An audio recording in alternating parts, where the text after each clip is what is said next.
ಕಳೆದ 2 ವಾರಗಳಿಂದ ಕಾಂಗ್ರೆಸ್ ಪಡಸಾಲೆಯಲ್ಲಿ ಹೆಚ್ಚು ಚರ್ಚೆ ಆಗ್ತಾ ಇರೋ ವಿಚಾರ ಅಂದ್ರೆ ಮುಂದಿನ ಸಿಎಂ ಯಾರಾಗ್ತಾರೆ ಅನ್ನೋ ವಿಷಯವಾಗಿ. ಮೇಲ್ನೋಟಕ್ಕೆ ಸಿದ್ದರಾಮಯ್ಯನವರೇ ಸಿಎಂ ಆಗಿ ಮುಂದುವರಿತಾರೆ ಅಂತ ಹೇಳ್ತಾ ಇದ್ದಾರೆ. ಆದರೂ ಕೂಡ ತಮಗೂ ಆಸೆ ಇದೆ ಅಂತ ಹೇಳುವವರ ಸಂಖ್ಯೆ ಹನುಮಂತನ ಬಾಲದ ರೀತಿ ಮುಂದುವರಿತಾನೇ ಇದೆ. ಸೊ ಇವಾಗ ಇನ್ನಿಬ್ರು ಅದಕ್ಕೆ ಜೋಡಣೆಗೊಂಡಿದ್ದಾರೆ. ಕಾಂಗ್ರೆಸ್ನಲ್ಲಿ ಜೋರಾಗಿದೆ ಸಿಎಂ ಗದ್ದುಗೆ ಫೈಟ್. ಹಿರಿಯ ಸಚಿವರ ಹೇಳಿಕೆಗೆ ಸ್ವತಃ ಸಿಎಂ ಸಿದ್ದರಾಮಯ್ಯನವರೇ ಅಸಮಾಧಾನಗೊಂಡು ಕೊನೆಗೆ ಅವರೇ ಸ್ಪಷ್ಟನೆಯನ್ನ ಕೊಡಬೇಕಾಗಿ ಬಂತು. ಪರಂ ಬೆಂಬಲಿಗರು ಮುಂದಿನ ಸಿಎಂ ಘೋಷಣೆಯನ್ನ ಕೂಗ್ತಾ ಇದ್ದಾರೆ. ಮಗದೊಂದು ಕಡೆ ನಾನು ರೇಸ್ನಲ್ಲಿದ್ದೀನಿ ಅಂತ ಶಾಮನೂರು ಶಿವಶಂಕರಪ್ಪ ಅವರು ಕೂಡ ಟವೆಲ್ ಹಾಕಿದ್ದಾರೆ. ಈ ಎಲ್ಲದರ ಮಧ್ಯೆ ಅಮೆರಿಕಾದಲ್ಲಿ ರಾಹುಲ್ ಗಾಂಧಿಯನ್ನ ಡಿಕೆ ಶಿವಕುಮಾರ್ ಅವರು ಭೇಟಿ ಮಾಡಿದ್ದಾರೆ. ಅಲ್ಲಿ ಈ ಎಲ್ಲಾ ವಿಚಾರಗಳನ್ನ ಅವರ ಗಮನಕ್ಕೆ ತರ್ತಾರ, ಕಾದು ನೋಡಬೇಕು. ರಾಜಕೀಯ ವಲಯದಲ್ಲಿ 108 ಚರ್ಚೆಗಳಂತೂ ನಡೀತಾ ಇದೆ. ಅದೆಲ್ಲದರ ವರದಿ ಇದೆ, ನೋಡ್ಕೊಂಡು ಬನ್ನಿ. ಸಿಎಂ ಮೂಡ ಭವಿಷ್ಯ ನಾಳೆ ನಿರ್ಧಾರ. ಸಂಕಷ್ಟದಿಂದ ಪಾರಾಗ್ತಾರಾ ಸಿದ್ದರಾಮಯ್ಯ? ಕಾಂಗ್ರೆಸ್ನಲ್ಲಿ ಜೋರಾದ ಸಿಎಂ ಕುರ್ಚಿ ಗದ್ದಲ.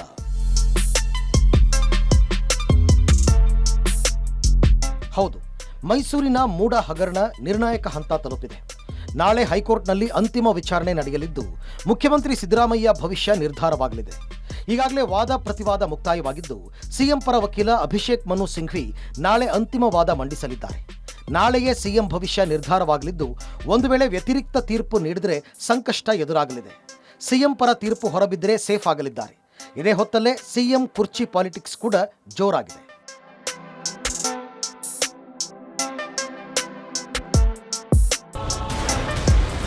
ಹಿರಿಯ ಸಚಿವರ ಹೇಳಿಕೆಗೆ ಸಿಎಂ ಅಸಮಾಧಾನ. ಪರಂ ಬೆಂಬಲಿಗರಿಂದ ಮುಂದಿನ ಸಿಎಂ ಘೋಷಣೆ.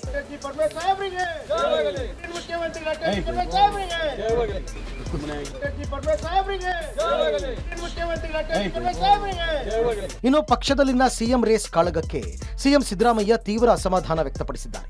ಹಿರಿಯ ನಾಯಕರು ಹೈಕಮಾಂಡ್ ಭೇಟಿಗೆ ಮುಂದಾಗಿರೋದಕ್ಕೆ ಬೇಸರಗೊಂಡಿದ್ದಾರೆ. ಆಪ್ತರೇ ಸಿಎಂ ಬದಲಾವಣೆ ಬಗ್ಗೆ ಹೇಳಿಕೆ ಕೊಡ್ತಾ ಇರೋದು ಸರಿಯಲ್ಲ, ಪದೇ ಪದೇ ಗೊಂದಲಗಳಿಗೆ ದಾರಿ ಮಾಡಿಕೊಡಬೇಡಿ ಅಂತ ಆಪ್ತ ಸಚಿವರಿಗೆ ಸೂಚನೆ ನೀಡಿದ್ದಾರೆ. ನಾನು ಸಿಎಂ ಸೀನಿಯಾರಿಟಿ ಎಲ್ಲ ಲೆಕ್ಕ ಇಲ್ಲ ರೀ. ಇದು ಕಾಂಗ್ರೆಸ್ನೊಳಗಡೆ ಆಗ್ತಾ ಇರತಕ್ಕಂಥ ಗೊಂದಲ ಮತ್ತೆ ಪದೇ ಪದೇ ದಿನೇ ಕೊಡ್ತಾ ಇರತಕ್ಕಂಥ ಅಭಿಪ್ರಾಯಗಳು. ಇದರಿಂದ ಸಹಜವಾಗಿಯೇ ಸಿಎಂ ಸಿದ್ದರಾಮಯ್ಯ ಅವರು ಸ್ವಲ್ಪ ಡಿಸ್ಟರ್ಬ್ ಆಗಿದ್ದಾರೆ, ಅಸಮಾಧಾನವನ್ನು ಕೂಡ ವ್ಯಕ್ತಪಡಿಸಿದ್ದಾರೆ. ಆ ಕಾರಣಕ್ಕೋಸ್ಕರವಾಗಿ ಆಪ್ತರಿಗೆ ನೀವು ಸೈಲೆಂಟ್ ಆಗಿರಬೇಕು, ಸುಮ್ನಿರಿ ಅನ್ನೋ ಎಚ್ಚರಿಕೆಯನ್ನು ಕೂಡ ಕೊಟ್ಟಿರ್ತಕ್ಕಂಥದ್ದು. ನಮ್ಮಲ್ಲೇ ಈ ರೀತಿ ಗೊಂದಲಗಳನ್ನು ಸೃಷ್ಟಿ ಮಾಡೋದಾದ್ರೆ ಖಂಡಿತವಾಗಿ ಕೂಡ ವಿರೋಧಿಗಳು ಇದನ್ನ ಬಳಸ್ಕೊಳ್ತಾ ಇದ್ದಾರೆ. ಹಾಗಾಗಿ ಯಾವುದೇ ಕಾರಣಕ್ಕೂ ಕೂಡ ಕಾಂಗ್ರೆಸ್ನ ಹೈಕಮಾಂಡ್ ಮುಂದೆ ಈ ರೀತಿಯ ಚರ್ಚೆ ಇಲ್ಲ. ಹಾಗಾಗಿ ನೀವು ಯಾರೂ ಕೂಡ ವರಿ ಮಾಡ್ಕೊಳ್ಳೋ ಅವಶ್ಯಕತೆ ಇಲ್ಲ. ಹಾಗಾಗಿ ನೀವು ಈ ವಿಚಾರದಲ್ಲಿ ಸೈಲೆಂಟ್ ಆಗಿರಬೇಕು ಅಂತ ಸಿಎಂ ಸಿದ್ದರಾಮಯ್ಯ ಖಡಕ್ ಆಗಿ ಸಂದೇಶ ರವಾನೆ ಮಾಡಿದ್ದಾರೆ. ಇದೇ ಹೊತ್ತಲ್ಲಿ ಮುಂದಿನ ಸಿಎಂ ಪರಮೇಶ್ವರ್ ಅಂತ ಪರಮೇಶ್ವರ್ ಬೆಂಬಲಿಗರು ಬಹಿರಂಗವಾಗಿ ಘೋಷಣೆ ಕೂಗಿದ್ದಾರೆ. ಬೆಂಬಲಿಗರ ಘೋಷಣೆಗೆ ಪರಮೇಶ್ವರ್ ತಬ್ಬಿಬ್ಬಾಗಿದ್ದಾರೆ. ಈಗ ಆಗಿರೋದು ಸಾಕು, ಯಾರೂ ಘೋಷಣೆ ಕೂಗಬೇಡಿ ಅಂತ ಬಾಯಿ ಮುಚ್ಚಿಸಿದ್ದಾರೆ. ಸಿಎಂ ಬದಲಾವಣೆ ಚರ್ಚೆ ಈಗ ಅನಗತ್ಯವಾಗಿದೆ.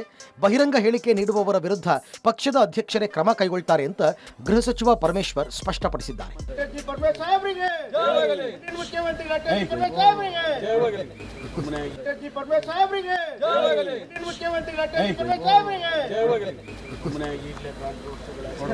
ಪದೇ ಪದೇ ಮುಖ್ಯಮಂತ್ರಿಗಳ ಸ್ಥಾನದ ಬಗ್ಗೆ ಚರ್ಚೆ ಅನಗತ್ಯ. ಈ ಸಂದರ್ಭದಲ್ಲಿ ನಾವು ಮಾಡಬೇಕಾಗಿರೋದು ಆಡಳಿತ ಮಾಡಬೇಕು. ರಾಜ್ಯದ ಜನತೆಗೆ ನಾವು ಭರವಸೆಗಳು ಕೊಟ್ಟ ಕಾರ್ಯಕ್ರಮಗಳನ್ನು ಅನುಷ್ಠಾನ ಮಾಡಬೇಕು. ನಮ್ಮ ಅಧ್ಯಕ್ಷರು ಅದನ್ನ ಬಗ್ಗೆ ಗಮನ ಹರಿಸ್ತಾರೆ. ಅವರು ಅಮೆರಿಕಕ್ಕೆ ಹೋಗಿದ್ದಾರೆ, ಬಂದ ಮೇಲೆ ಅವರು ಗಮನ ಹರಿಸ್ತಾರೆ. ಇದು ರಾಜ್ಯದಲ್ಲಿ ಕಾಂಗ್ರೆಸ್ ನಾಯಕರುಗಳ ಮುಖ್ಯಮಂತ್ರಿ ಹೇಳಿಕೆ ದಿನಕ್ಕೊಂದರಂತೆ ಕೇಳಿ ಬರ್ತಾ ಇದೆ. ಇದರ ಮಧ್ಯದಲ್ಲಿ ಗೃಹ ಸಚಿವ ಪರಮೇಶ್ವರ್ ಅವರಿಗೆ ಮುಂದಿನ ಮುಖ್ಯಮಂತ್ರಿ ಅನ್ನುವಂತಹ ಘೋಷಣೆಯನ್ನು ಕೂಡ ಬೆಂಬಲಿಗರು ಕೂಗಿದ್ದಾರೆ.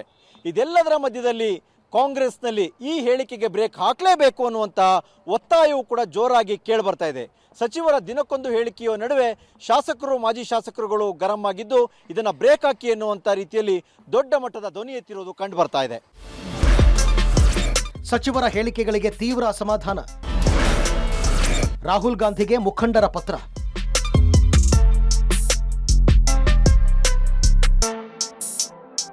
ಸಿಎಂ ಕುರ್ಚಿ ಖಾಲಿ ಇಲ್ಲದಿದ್ದರೂ ಸಚಿವರುಗಳು ನೀಡುತ್ತಾ ಇರುವ ಬಹಿರಂಗ ಹೇಳಿಕೆಗಳಿಗೆ ಪಕ್ಷದ ವೇದಿಕೆಯಲ್ಲೇ ತೀವ್ರ ಅಸಮಾಧಾನ ವ್ಯಕ್ತವಾಗಿದೆ. ಮೈತ್ರಿ ಪಕ್ಷದ ವಿರುದ್ಧ ಹೋರಾಟ ನಡೆಸುವ ಬದಲು ಪಕ್ಷದ ನಾಯಕರ ವಿರುದ್ಧವೇ ಹೇಳಿಕೆ ನೀಡುತ್ತಾ ಇರುವುದು ದುರದೃಷ್ಟಕರ. ನಾಯಕರ ಹೇಳಿಕೆಗಳಿಗೆ ಕಡಿವಾಣ ಹಾಕುವಂತೆ ಕೋರಿದ್ದಾರೆ. ಇನ್ನೊಂದೆಡೆ ಮಾಜಿ ಶಾಸಕ ನಂಜಯ್ಯಮಠ ಸಚಿವರು ತಮ್ಮ ಇಲಾಖೆಯ ಕೆಲಸಗಳನ್ನು ಬಿಟ್ಟು ಮುಖ್ಯಮಂತ್ರಿ ಬದಲಾವಣೆ ಬಗ್ಗೆ ಮಾತನಾಡ್ತಾ ಇದ್ದಾರೆ. ಈಗ ಅಂತಹ ಪರಿಸ್ಥಿತಿ ಉದ್ಭವವಾಗಿದೆಯಾ ಅಂತ ಪ್ರಶ್ನೆ ಮಾಡಿದ್ದಾರೆ. ನಮ್ಮ ಸ್ನೇಹಿತರಾದ BL ಶಂಕರ್ ಮತ್ತು ಸುದರ್ಶನ್ ಕೆಲವು ಗೆಳೆಯರು ಸೇರಿ ಹೈಕಮಾಂಡ್ಗೆ ಕಾಗದ ಬರೆದಿದ್ದಾರೆ. ಅದು ಬಹಳ ಸರಿ ಇದೆ, ನಾನು ಒಪ್ತೀನಿ.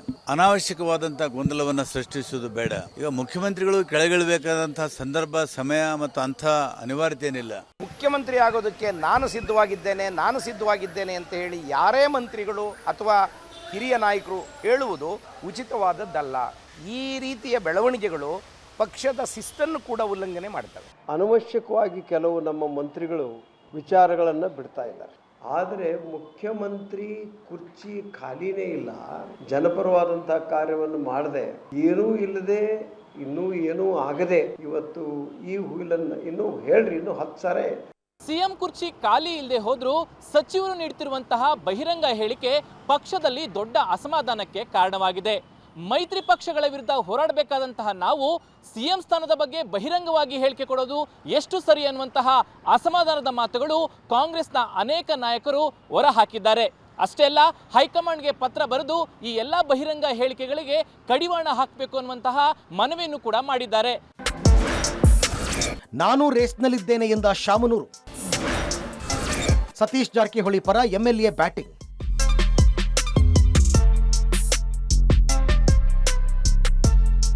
DCM DK Shivakumar, Parameshwar, MB Patil, Satish Jarkiholi ಮಧ್ಯೆ ಕುರ್ಚಿ ಕದನ ನಡೆಯುತ್ತಿರುವ ಹೊತ್ತಲ್ಲೇ ಹಿರಿಯ ಮುಖಂಡರು ಶಾಮನೂರು ಶಿವಶಂಕರಪ್ಪ ಕೂಡ ಸಿಎಂ ಸ್ಥಾನದ ಅಭಿಲಾಷೆ ವ್ಯಕ್ತಪಡಿಸಿದ್ದಾರೆ.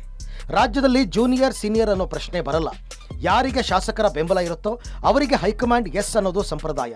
ಅಂತಹ ಪರಿಸ್ಥಿತಿ ಬಂದರೆ ನಾನು ಸಿಎಂ ಸ್ಥಾನಕ್ಕೆ ಸ್ಪರ್ಧಿಸ್ತೀನಿ ಅಂತ ಶಾಮನೂರು ಶಿವಶಂಕರಪ್ಪ ಹೇಳಿದ್ದಾರೆ. ಮತ್ತೊಂದೆಡೆ ಬೆಳಗಾವಿ ಜಿಲ್ಲೆಯ ವಿಚಾರ ಬಂದರೆ ನಾನು ಸತೀಶ್ ಜಾರಕಿಹೊಳಿ ಪರ ನಿಲ್ಲುತ್ತೇನೆ ಅಂತ ಶಾಸಕ ವಿಶ್ವಾಸ್ ವೈದ್ಯ ಹೇಳಿದ್ದಾರೆ.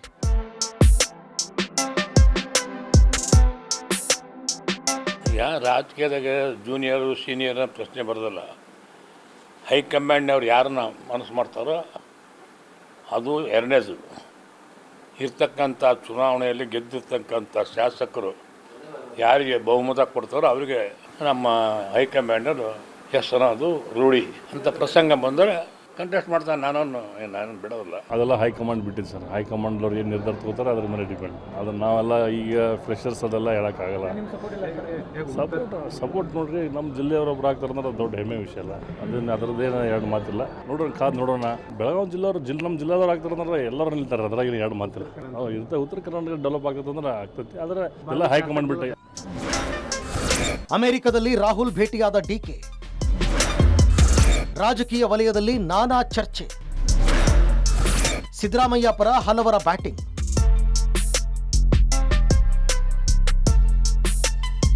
ಇಷ್ಟೆಲ್ಲ ಬೆಳವಣಿಗೆಗಳ ಮಧ್ಯೆ ಅಮೆರಿಕ ಪ್ರವಾಸ ಕೈಗೊಂಡಿರುವ DK ಶಿವಕುಮಾರ್ ನಿನ್ನೆ ರಾಹುಲ್ ಗಾಂಧಿ ಅವರನ್ನ ಭೇಟಿಯಾಗಿದ್ದಾರೆ.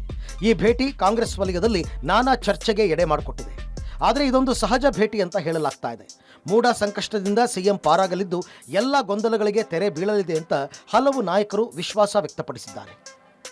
Bureau report, public TV. Siddaramaiah ಸಾಹೇಬ್ರನ್ನ ಇಳಿಸೋಕ್ಕೆ ಯಾರಿಂದನೂ ಸಾಧ್ಯ ಇಲ್ಲ. ಕೋರ್ಟು ಅದು ನ್ಯಾಯಾಲಯದ ಒಂದು ಸಿಸ್ಟಮ್ಮು, ಅದನ್ನು ನಡ್ಕೊಂಡು ಹೋಗುತ್ತೆ. Will fight it in the court and ಅವರು ಮುಖ್ಯಮಂತ್ರಿಯಾಗಿ ಕಂಟಿನ್ಯೂ ಆಗಬೇಕು ಅಂತೇಳಿ ನಮ್ಮೆಲ್ಲರ ಆಸೆ. ಅವ್ರು ಆಗ್ತಾರೆ. ಕೋರ್ಟ್ ವಿಚಾರನೇ ಬೇರೆ, ಮುಖ್ಯಮಂತ್ರಿಗಳ ಸ್ಥಾನನೇ ಬೇರೆ. ಯಾಕೆಂದರೆ ಸಿದ್ದರಾಮಯ್ಯವರು ನುಡಿದಂತೆ ನಡೆದಿದ್ದಾರೆ. ರಾಜಕಾರಣದೊಳಗೆ ಒಬ್ಬರು ನಿಲ್ಲಿಸಬೇಕು ಅಂದಾಗ, ಒಳ್ಳೆಯವ್ರನ್ನ ಇಳಿಸ್ಬೇಕು ಅಂದಾಗ ಕುತಂತ್ರದಿಂದನೇ ಮಾಡಬೇಕು. ಅದರಲ್ಲಿ ನಿಸ್ಸಿಮ್ರು ಯಾರು ಅಂದರೆ BJPಯವರು. ಅವರಿಗೆ ಸಹಿಸ್ಕೊಳ್ಳೋಕೆ ಆಗ್ತಾ ಇಲ್ಲ. ನಾವು ಇವತ್ತು ಒಂದು ಸ್ಥಿರ ಸರ್ಕಾರ ರಾಜ್ಯದಲ್ಲಿದೆ ಅಂತ ಸಹಿಸ್ಕೊಳ್ಳೋಕೆ ಆಗ್ತಾ ಇಲ್ಲ. ಒಂದು. ಎರಡನೇದು, BJPಯವ್ರಿಗೆ ಇಡೀ ದೇಶದಲ್ಲೇ ಅಸ್ಥಿರತೆಯನ್ನು ಹೆಚ್ಚು ಮಾಡೋದೇ ಅವ್ರದ್ದು ಒಂದು ಕಾರ್ಯಕ್ರಮ. ಸರ್ಕಾರಗಳನ್ನು ಬೀಳಿಸೋದು, ಸರ್ಕಾರಗಳನ್ನು ಒಡೆಯೋದು, ಪಕ್ಷಗಳನ್ನು ಒಡೆಯೋದು, ಈ ಆಪರೇಷನ್ ಕಮಲ ಅಂತ ಎಲ್ಲ ಮಾಡುವುದು, ಅದು ಹವ್ಯಾಸ ಆಗೋಗಿದೆ ಅವರಿಗೆ. ಅದರಿಂದ ಅವ್ರಿಗೆ ಬರೀ ಇದೇ ಮಾತಾಡ್ಕೊಂಡು ಹೋಗ್ತಾ ಇದ್ದಾರೆ. ಕರ್ನಾಟಕಕ್ಕೆ ನ್ಯಾಯ ಕೊಡಿಸುವಂಥ ಕೆಲಸ ಕೇಂದ್ರದಿಂದ ಏನೂ ಮಾಡ್ತಾ ಇಲ್ಲ. CM ಅವರು ಇರ್ತಾರೆ, ಅವರೇ CM ಆಗಿರ್ತಾರೆ, ಅವರೇ ಆಡಳಿತ ನಡೆಸ್ತಾರೆ. ಏನೂ ಆಗೋದಿಲ್ಲ. ಕರ್ನಾಟಕದಲ್ಲಿ ನಡೀತಾ ಇರುವ CM ಬದಲಾವಣೆಯ ಚರ್ಚೆ, CM ರೇಸ್ನ ಚರ್ಚೆ, ಇಷ್ಟೆಲ್ಲ ಬೆಳವಣಿಗೆಗಳ ನಡುವೆಯೂ ಕೂಡ DK ಶಿವಕುಮಾರ್ ಅವರು ಅಮೆರಿಕ ಪ್ರವಾಸ ಕೈಗೊಂಡಿದ್ದಾರೆ. ಇದು ನನ್ನ ಖಾಸಗಿ ಪ್ರವಾಸ, ಯಾವುದೇ ರೀತಿಯ ಅಫಿಷಿಯಲ್ ಪ್ರವಾಸ ಅಲ್ಲ ಅನ್ನೋದನ್ನು ಕೂಡ ಸ್ಪಷ್ಟಪಡಿಸಿದ್ದಾರೆ. ಆದರೂ ಕೂಡ ನಿನ್ನೆ ಅಚಾನಕ್ಕಾಗಿ ರಾಹುಲ್ ಗಾಂಧಿ ಅವರನ್ನ ಭೇಟಿಯಾಗಿರ್ತಕ್ಕಂಥದ್ರ ಬಗ್ಗೆ ಸಾಕಷ್ಟು ಚರ್ಚೆಗಳಾಗ್ತಾ ಇದೆ. ಅಮೆರಿಕದಲ್ಲಿ ರಾಹುಲ್ ಗಾಂಧಿ ಅವರನ್ನ DKಶಿ ಭೇಟಿಯಾಗಿದ್ದೇಕೆ, ಇದರಲ್ಲಿ ಏನಿರಬಹುದು, ಈ ರೀತಿಯ ಚರ್ಚೆಗಳು ನಡೀತಾ ಇದೆ. ಆದರೆ ಇದೊಂದು ಸಹಜ ಭೇಟಿ ಅಂತಲೂ ಕೂಡ ಅವರು ಸ್ಪಷ್ಟಪಡಿಸಿದ್ದಾರೆ.